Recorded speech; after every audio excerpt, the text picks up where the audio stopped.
안녕하세요. 저는 얼마 전 귀여운 딸을 얻었고 지금은 딸아이 키우는 재미에 빠진 초보 아빠입니다. 저희 어머니가 입에 달고 다니는 말은 너 같은 자식을 낳아봐야 부모의 마음을 알게 된다는 것이었어요. 저만큼이나 천반직축인 딸을 보니 저희 어머니의 마음이 어느 정도 이해가 되더라고요. 그렇게 손주 보고 싶다고 노래를 부르시더니 그래도 손주 얼굴은 한 번 보고 눈을 감으셨네요.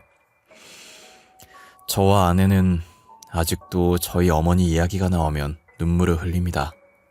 살면서 고생만 하다 가신 저희 어머니를 생각하면 여전히 가슴 한가운데가 욱신거리죠. 이제야 자식 노릇 제대로 하려고 하는데 어머니는 저희를 기다려주지 않으시네요. 저는 지금부터 여러분들께 저희 가족에 대해 이야기해보려고 해요. 저희 집안을 한 단어로 표현하라고 한다면 자수성가라는 단어가 제일 잘 어울리는 집안이네요. 저희 집안은 시대를 거슬러 올라가도 뼛속부터 흙수저인 집안이었어요. 재벌가와 결혼해서 인생 역전하는 건 정말 드라마에나 있는 일이었죠.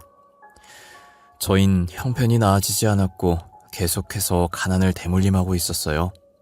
하루에 두 끼 먹는 것도 감사하게 생각할 정도로 가난했었어요. 그래도 그나마 저희 아버지께서 운전을 좀 잘하셔서 버스기사를 하게 되면서 저희 집 살림이 조금씩 나아지기 시작했어요. 하루 두 끼도 못 먹을 때 많았는데 이제 든든하게 세 끼 먹을 수 있으니 정말 감사한 일이었죠. 하지만 제가 중학생이 되었을 때 아버지는 사고로 세상을 떠나셨어요. 빗길에 운전을 하시다가 코너길에 차가 미끄러졌는데 아버지는 타고 있던 승객들 살리겠다고 핸들을 자기 쪽으로 꺾은 거예요. 그렇게 승객들은 타박상 정도로 끝났고 아버지는 현장에서 사망하셨어요. 어머니도 저도 슬펐지만 아버지의 선택이 옳았다고 생각했어요. 자신의 희생으로 많은 사람들을 살리셨으니까요. 저는 찰나의 순간에도 그런 생각을 했던 아버지가 항상 자랑스러웠어요. 하지만 아버지의 부재로 저희 집은 다시 가난해져갔고 어머니는 이대로 있을 수 없다고 생각하셨는지 아버지의 사망보험금과 아버지 월급 모아둔 것을 들고 분식집을 차리셨어요. 가게 뒤편에 방 2칸짜리 집을 딸려 있었는데 건물주께서 저희 사정을 딱하게 생각하시고 보증금을 원래 받으려고 했던 것보다 적게 받으셨어요. 당연히 월세도 절반 가까이 줄여주셨죠. 저희는 건물주를 잘 만나 남들보다는 적은 돈으로 장사를 시작했어요. 학교 바로 밑에 있었기 때문에 아이들도 많이 사 먹고 아이들 기다리는 부모님들도 자주 사 먹었어요. 그렇게 아이고 어른이고 할 것 없이 너도 나도 저희 분식점을 찾아주셨죠. 근처에 저희 말고 다른 분식점도 없어서 저희 집이 독점했다고 생각하시면 돼요. 어머니는 제가 성인이 되었을 때도 계속해서 장사를 하셨었어요. 저는 직장을 잘 다니다가 사업에 관심을 가지기 시작했고 사업에 대해 공부하면 할수록 잘할 수 있을 것만 같은 자신감이 생겼어요. 그래서 겁도 없이 무턱대고 사업을 하겠다고 뛰어들었죠. 어머니는 남자들 한 번씩은 사업 생각 다 한다고 해보고 싶으면 하라고 저를 응원해 주셨죠. 그러더니 10년간 해온 분식집을 처분해서 그 돈으로 제 사업에 보태라고 하시는 거예요. 저는 그동안 어머니가 어떻게 살았는지 잘 아는데 이 돈을 어떻게 쓰냐고 안 받겠다고 했어요. 진우야, 이 돈 받아. 그동안 내가 모은 돈이랑 분식집 처분한 돈이야. 돈이 있어야 사업도 할 수 있는 거야. 그러니 이 돈 받아서 하고 싶은 사업 시작해. 어머니, 저는 이 돈 받을 수 없어요. 어머니께서 어떻게 모아온 돈인데요. 그리고 분식집은 왜 처분하셨어요? 10년 동안 꾸준히 해오시던 거잖아요. 이제 그만할 때도 됐지 뭐. 안 그래도 분식집 처분하려고 했었어. 건물주가 바뀌었는지 어떤 남자가 이제 자기 건물이라고 나보고 나가라고 하더라고. 네? 그게 진짜예요? 아니, 자기가 건물주면 다야? 갑자기 그렇게 나가라고 하는 법이 어디 있어? 그럼 어머니 어디서 지내시려고요? 지낼 곳 있는 거예요? 없으면 제가 지내는 원룸에서 같이 살아요. 아니야, 조그만 단칸방 하나 구해서 지내고 있어. 걱정하지 마. 내가 발 뻗고 잘 것도 안 구하고 너한테 이 돈 주는 걸까봐? 빨리 받아. 안 받아주면 엄마가 서운하지. 내가 너 첫 투자자다. 잊지 마. 저는 어머니의 성화에 못 이겨 어머니가 주신 봉투를 받아들였어요. 2번은 없다는 각오로 악착같이 준비해서 사업을 시작했어요. 저는 발에 땀나도록 뛰어다니며 여러 투자자들을 만나 기획안을 돌렸어요. 며칠간 아무에게도 연락이 없어서 이대로 시작도 못 해보고 포기해야 하나 싶었는데 저를 투자해주겠다는 사람들이 하나둘씩 나타나게 된 거예요. 저는 투자자들 덕분에 운 좋게 사업에 성공할 수 있었어요. 어머니께서 분식집을 운영했던 것처럼 저도 음식 사업을 했어요. 요즘같이 바쁜 현대인들이 퇴근 후 집에서 혼자 밥 차려 먹기도 귀찮아하기 때문에 간단하게 먹을 수 있는 즉석식품들을 만들어서 팔았어요. 처음엔 끼니를 해결할 수 있는 음식들을 위주로 만들어 판매하기 시작했지만 점차 범위를 넓혀 간식들이나 안주로 먹을 것들도 만들어서 팔았어요. 어른부터 아이까지 전부 즐길 수 있는 것들로 만들어 판매했죠. 가끔 이벤트로 그 시대 추억의 간식들도 만들어서 팔았어요. 저는 살면서 처음으로 큰 돈을 만져봤어요. 없던 사람이 갑자기 큰 돈을 만지면 정신 못 차린다고 하잖아요. 저도 처음엔 이 큰 돈을 어떻게 해야 하나 정신을 못 차리겠더라고요. 부자들이 보면 고작 이 돈 가지고 그렇게 유난이냐고 하겠지만 저는 난생 처음 만져보는 돈이라 우리나라에서 제일 돈이 많은 부자가 된 기분이었어요. 한참 정신 못 차리고 있을 때 어머니 얼굴이 눈앞을 지나갔고 저는 마음가짐을 다시 잡았어요. 사람 일이라는 게 언제 어디서 어떤 일이 생길지 모르는 것이니 어머니께 받았었던 돈은 다시 돌려드리고 나머지는 모아두기로 했어요. 저는 큰 돈을 만지면서도 사업에 성공했다는 실감이 들지 않았는데 같은 업계 기업가들과 만남이 잦아지면서 서서히 실감을 하기 시작했어요. 평소에 저 혼자 알고 있던 대표들도 실제로 만나 인사하게 되니 이게 꿈인가 생시인가 구분이 잘 되지 않아 괜히 볼도 꼬집어보고 그랬어요. 이분들과 제가 감히 어깨를 나란히 해도 되는 건지 이렇게 말을 섞어도 되는 건지 오만 가지 생각을 하면서 속으로 얼마나 호들갑을 떨었는지 몰라요.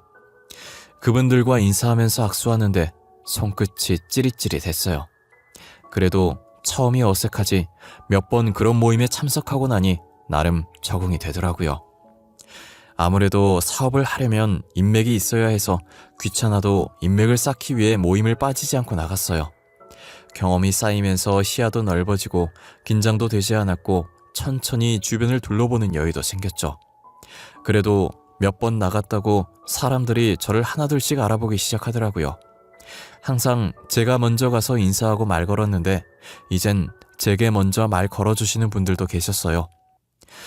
역시 말을 해보니 원래 부자였던 사람이랑 이제 돈 조금 만져본 사람이랑은 확실히 달랐어요. 그분들과 제가 사는 세계는 정말 천지 차이더라고요. 저는 그 사이에서 주눅들 뻔했지만 모르는 건 모른다고 당당하게 나가기로 했어요. 모르는 걸 사실대로 말하고 새롭게 배우는 건 창피한 일이 아니잖아요. 용기가 없어서 모르는 걸 모른다고 하지 못하는 게 창피한 일이죠. 저는 모임에서 많은 것을 배웠고 또 특별한 인연을 만났어요. 그 인연은 바로 유명한 기업의 딸이자 지금 제 아내인데요. 아내는 당시 제가 재벌가들 사이에서 기죽지 않고 몰랐다고 또 하나 배워간다고 말하는 모습이 너무 당당해 보이고 보기 좋았대요. 보통은 기 죽이려고 일부러 하는 말들이어서 그들의 기에 눌려 주눅들기 마련인데 제가 오히려 능글맞게 웃으면서 당당하게 대처하니 멋있었다더라고요. 다른 사람들과는 다르다는 느낌을 받았고 그런 제게 반해서 적극적으로 대시를 했다고 하더라고요. 아내는 중요한 자리일 때만 부모님 얼굴에 먹칠하지 않으려고 명품으로 빼입고 다니지만 평소에는 부잣집 딸이라는 걸 까먹을 만큼 수수하게 지냈어요. 먹는 것도 고급진 레스토랑보다는 길거리 음식들을 더 좋아했죠. 떡볶이를 먹을 때 얼마나 행복해하는지 몰라요. 언제부터 떡볶이를 좋아했냐고 물으니 기억은 잘 안 나는데 중학생 때부터인 것 같대요. 비교적 최근에 장모님께서 돌아가셨는데 돌아가시기 전까지는 가끔 떡볶이를 사들고 집에 왔었대요. 그때 먹었던 떡볶이가 지금까지 먹었던 떡볶이 중에 제일 맛있었다고 하더라고요. 아내는 제게 이야기하면서 돌아가신 장모님이 생각난 건지 눈가가 촉촉해지더라고요. 저와 비슷한 아픔이 있는 아내를 제가 평생 보듬어주고 싶었어요. 아내의 가정사만 듣는 건 예의가 아닌 것 같아서 제 가정사도 이야기해줬어요. 아버지가 버스 기사셨는데 사고로 돌아가셨고 어머니는 최근까지 분식집 하다가 그만두셨다고요. 아내와 저는 서로의 아픔을 누구보다 잘 이해하고 보듬어 주었어요. 저희는 남은 인생 함께 하자는 약속을 했고 결혼을 허락받기 위해 양가 부모님을 찾아갔어요. 어머니는 제가 좋으면 좋은 거라고 별다른 말 없이 흔쾌히 결혼을 허락해 주셨고 장인어른은 당연히 저희 집안을 마음에 안 들어 하셔서 결혼을 허락하지 않으셨어요. 같은 사업하는 사람으로서 집안이 얼마나 중요한지 잘 알지 않냐고 하시면서요. 저는 너무 잘 알기에 장인어른 말에 아무 말도 할 수가 없었어요. 제가 아무런 말도 못하자 늘 차분하고 조용하던 아내가 나서더라고요. 결혼은 제가 하고 싶은 사람이랑 하고 싶어요. 지금까지 아버지가 원하는 대로 다 했잖아요. 결혼만큼은 제가 하고 싶은 대로 하게 해주시면 안 돼요? 그래, 하고 싶은 사람이랑 해. 나는 하지 말라고 말린 적 없어. 대신 집안 괜찮은 사람들 중에 하고 싶은 사람을 고르란 말이야. 그게 그렇게 어려운 일이니? 네, 저한테는 어려운 일이에요. 사랑하지도 않는 사람과 어떻게 결혼해요? 아버지는 하실 수 있겠지만 저는 절대 할 수 없어요. 그러니 말리지 마세요. 네가 그렇게 나온다면야 말리지 않겠다.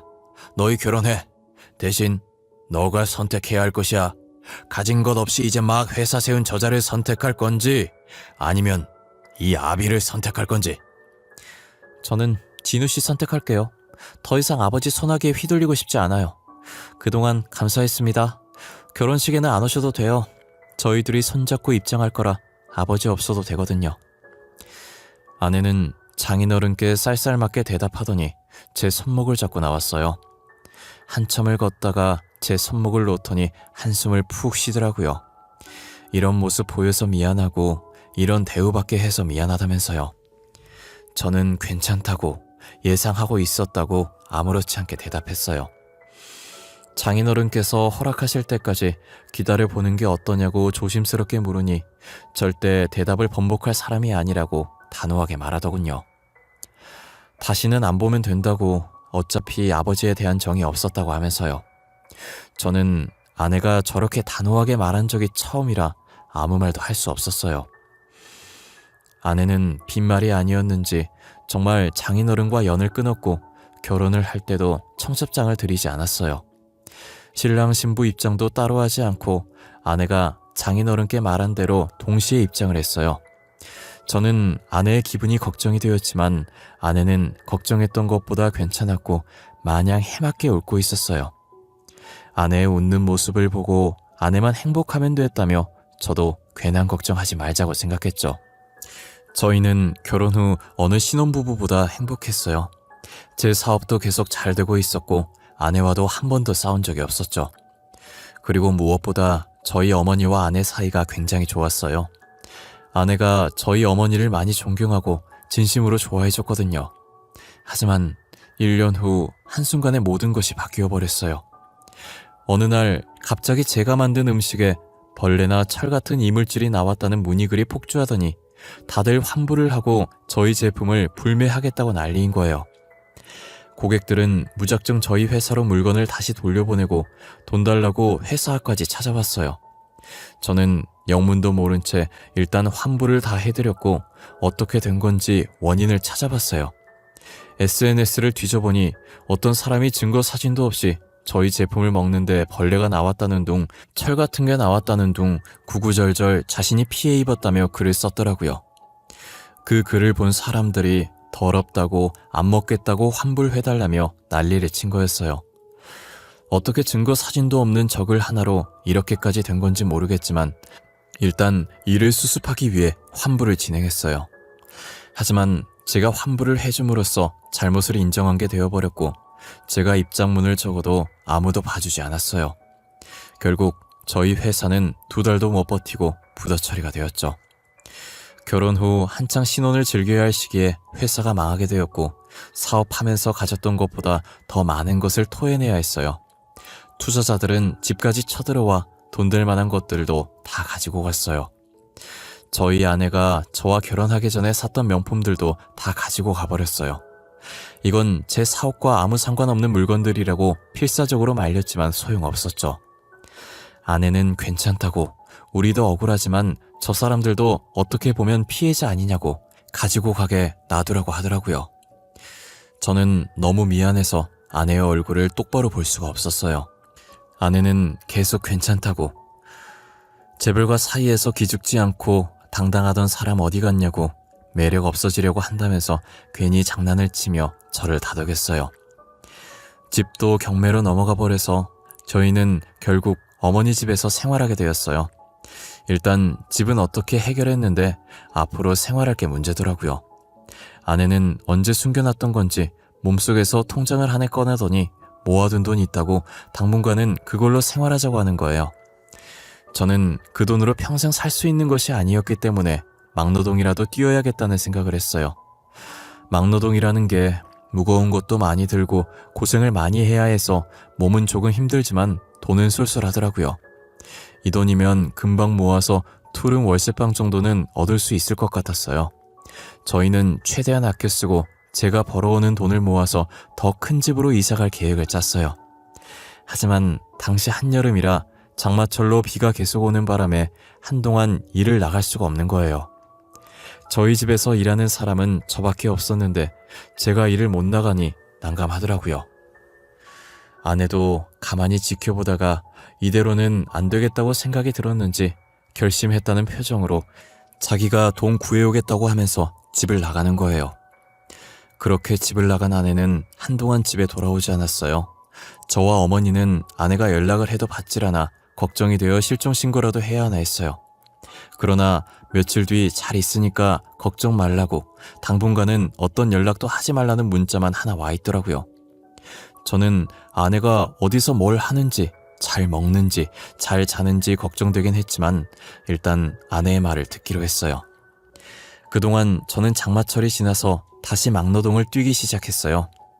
푹푹 찌는 날씨와 공사장 먼지들, 그리고 쉴 틈 없이 흐르는 땀까지 제 몰골은 말이 아니었어요.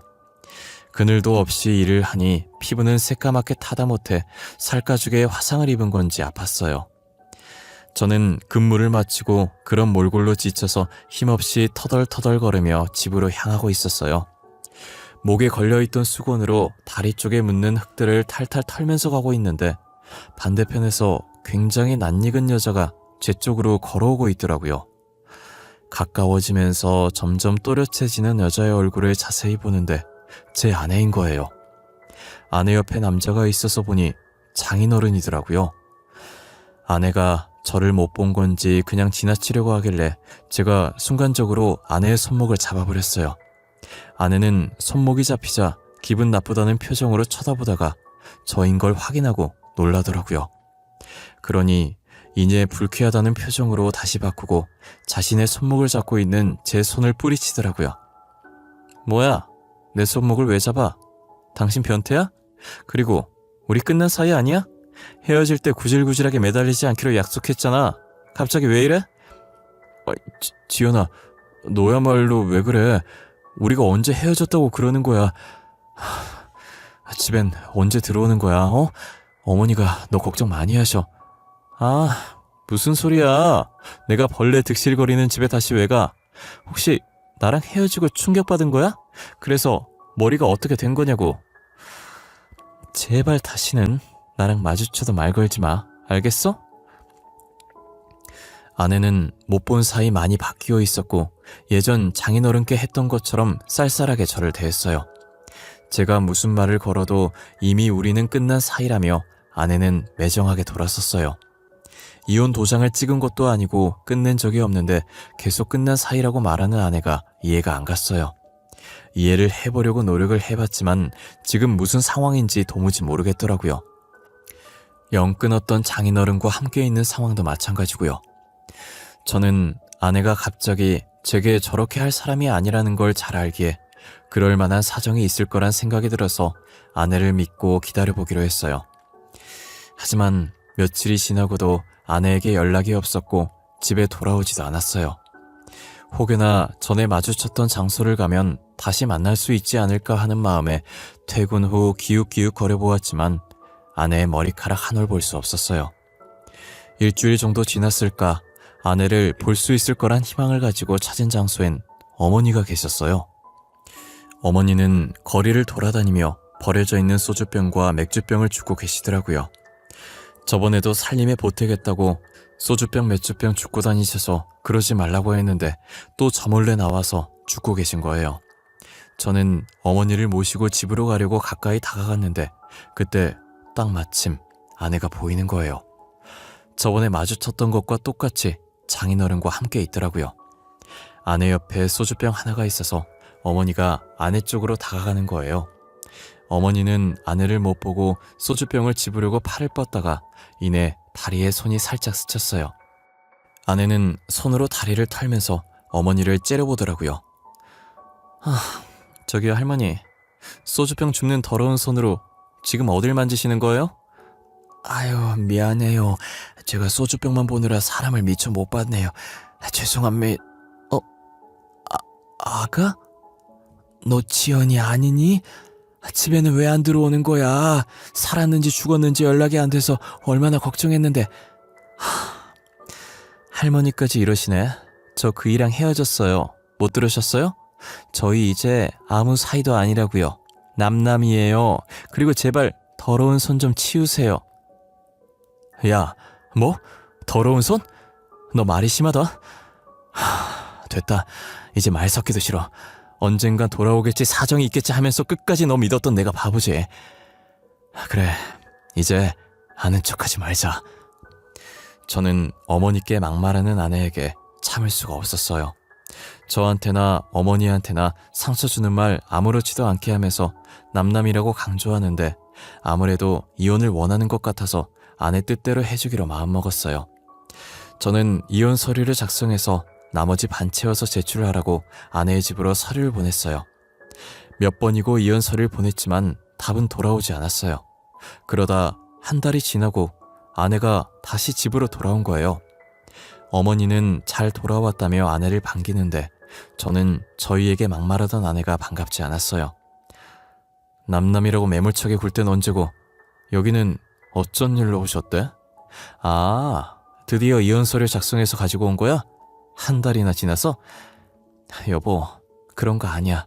내가 다 사정이 있어서 그랬어. 당신한테도 어머님한테도 너무 미안해.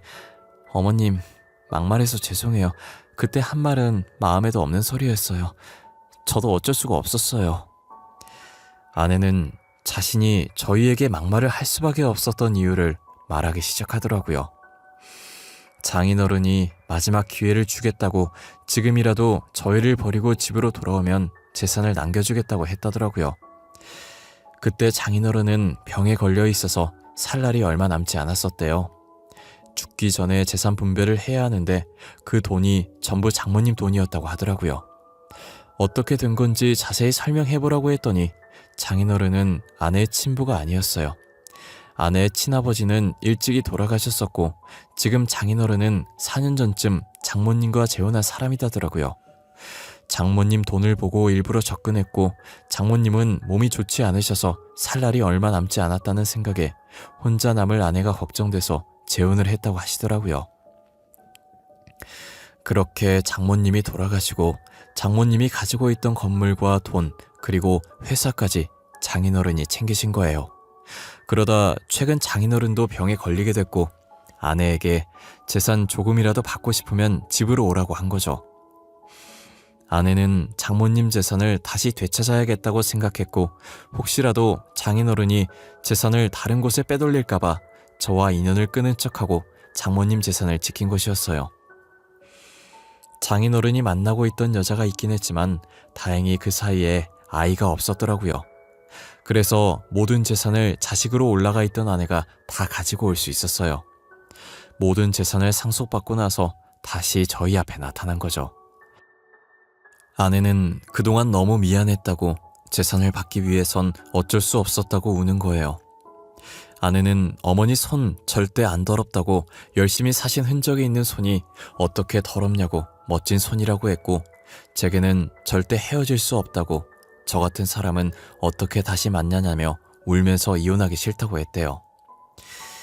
저는 아내의 어깨를 토닥이며 괜찮다고 울지 말라고 다 이해한다고 다독여줬어요. 아내는 이제 더 이상 여기서 살지 않아도 된다고 자신의 본가로 옮기자고 하더라고요. 어머니는 아내의 말에 계속 이곳에서 혼자서 사시겠다고 고집 피우셨어요. 며칠간 설득한 끝에 자식 이기는 부모 없다고 어머니는 저희 뜻을 따르셨죠. 저는 막노동 일을 그만두고 장모님 회사에서 일을 하기 시작했어요. 아내는 꼭 제가 회사를 물려받았으면 좋겠다고 대표직에 임시로 자신의 삼촌을 올려놓았고, 저를 회사에 억지로 집어넣어 버렸어요. 제 의지로 회사에 들어간 건 아니지만 그래도 감사하게 일을 배우고 있어요. 이제 어느 정도 일을 배웠을 때 아내는 조그만 생명도 제게 안겨주었어요. 제게 초음파 사진을 내미는데 얼마나 가슴이 벅차던지 입을 떡하니 벌린 채 아무 말이 안 나왔어요. 어머니도 아내의 임신 소식을 들으시고 너무 좋아하셨어요. 아이가 입맛이 아내를 닮았는지 떡볶이가 땡긴다면서 아내가 계속 떡볶이를 찾더라고요. 어머니는 간만에 실력 발휘를 해야겠다며 주방으로 향해서 열심히 떡볶이를 만드셨어요. 아내는 떡을 하나 집어먹더니 조용히 젓가락을 내려놓고 어머니를 쳐다보는 거예요. 그러더니 어떻게 만든 거냐고 예전에 장모님이 사주셨던 떡볶이 맛이랑 똑같다고 하더라고요. 어머님, 이 떡볶이 어떻게 만드셨어요? 저희 엄마 살아계실 때 사오시던 떡볶이 맛이랑 똑같아요. 아유, 그냥 손으로 대충 쓱쓱 만들었지. 사돈이 우리 집 단골 손님 중 한 분이셨나 보네. 3년 전까지만 해도 내가 분식집을 했었거든. 나름 장사도 잘 되고 좋았지. 분식집 하셨다는 얘기 남편한테 들은 적 있는 것 같아요. 저희 엄마가 어머님 가게에서 사오신 거구나. 어떻게 이런 인연이 다 있지? 세상 참 좁다, 안 그러니?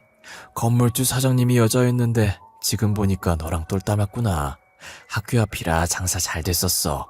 건물주가 남자로 바뀌면서 장사를 접었지만 참 추억이 많은 가게였어. 남자로 바뀌었다고요? 어머님께서 3년 전에 일 그만두셨다고 했으니 어머님 혹시 그 건물 띵띵 초등학교 앞이셨어요? 그럼 저희 엄마 건물인 것 같은데. 알고 보니 어머니께서 장사했던 건물이 장모님 건물이었고 저희에게 인정 베푸셨던 분이 장모님이셨어요. 어떻게 이런 우연이 다 있냐면서 세상이 좁아도 이렇게 좁을 수 있냐며 서로 신기했어요. 그리고 저희 어머니를 가게에서 내쫓은 건 장모님 재산을 가진 장인어른이셨죠. 어머니와 저는 어떻게 건물 가지자마자 그렇게 매정하게 가게 빼라고 할 수 있냐고 괘씸해하고 있는데 아내는 우물쭈물거리면서 말을 할 듯 말 듯 망설이더라고요. 저는 하고 싶은 말 있으면 하라고 했고 아내는 어차피 이제 죽고 안 계시니 다 말하겠다고 하더라고요. 그러더니 제 회사가 망한 것도 다 장인어른 때문이라는 거예요. 증거 사진 없이 저희 회사 제품에 대해 떠들고 다닌 게 장인어른의 짓이었대요. 알바를 고용해서 그런 글들을 쓰게 하고 주문했다가 취소시키게 만들었어요. 아내도 다시 집에 들어갔을 때 장인어른에게 직접 들었다고 하더라고요. 우리처럼 힘 있으면 누군가를 한순간에 망하게 할 수 있다고 저들처럼 힘 없으면 당하는 거라고 했대요. 아내는 그 말을 듣고 자기도 아무것도 가진 것 없이 장모님 돈으로 누리고 있으면서 약자들을 괴롭힌다면서 속이 들끓었다고 하더라고요. 하지만 괜히 장인어른 심기 건드렸다가 아무것도 못 얻고 쫓겨날까봐 아무 말도 못했대요. 사람이 어떻게 그렇게까지 못될 수 있나 모르겠어요. 그러니 하늘이 노하셔서 천벌을 받아 병으로 일찍 죽은 거겠죠. 저는 장인어른처럼 살고 싶지 않았고 절대 그렇게 살지 않으리라 마음먹었어요. 지금도 항상 그 마음을 가지고 기부도 많이 하고 보호가 필요한 사람들을 도와드리고 있어요. 이제 지켜줘야 할 아이까지 생겼으니 좋은 아빠, 좋은 남편이 되려고요. 며칠 전 아이가 태어났는데 다행히 아내를 닮아 너무 이쁘더라고요. 하지만 저희는 아이가 태어난 기쁨을 온전히 누리지 못했어요. 저희 어머니께서 아이를 보고 이틀 뒤에 돌아가셨거든요. 어머니께서 당뇨가 있으셨는데 저희한테 짐들까봐 말을 안 하셨더라고요. 그렇게 저희에게 티도 안 내고 혼자서 아파하시다가 주무시면서 돌아가셨어요. 어머니 사망 소식에 저보다 아내가 더 많이 울었어요. 저번에 길거리에서 어머니께 마음에도 없는 소리 한 개 계속 걸렸던 거예요. 너무 죄송하다고, 사랑한다고 말해도 모자랄 시간에 자신이 그랬다면서요. 이미 어머니는 용서하셨지만 자기가 자신을 도무지 용서할 수가 없대요. 아내는 마지막으로 어머니를 보내면서 꼭 저희 자식으로 태어나서 사랑만 받으며 살라고 다시 만나자고 했어요. 지금도 여전히 저희는 어머니를 그리워하고 있어요. 언젠가 저희 자식으로 태어나 주시지 않을까, 그렇게 곁에 다시 와주시지 않을까, 그런 기대로 하루하루 살아가고 있어요. 제 이야기는 여기서 끝을 내보려고 합니다.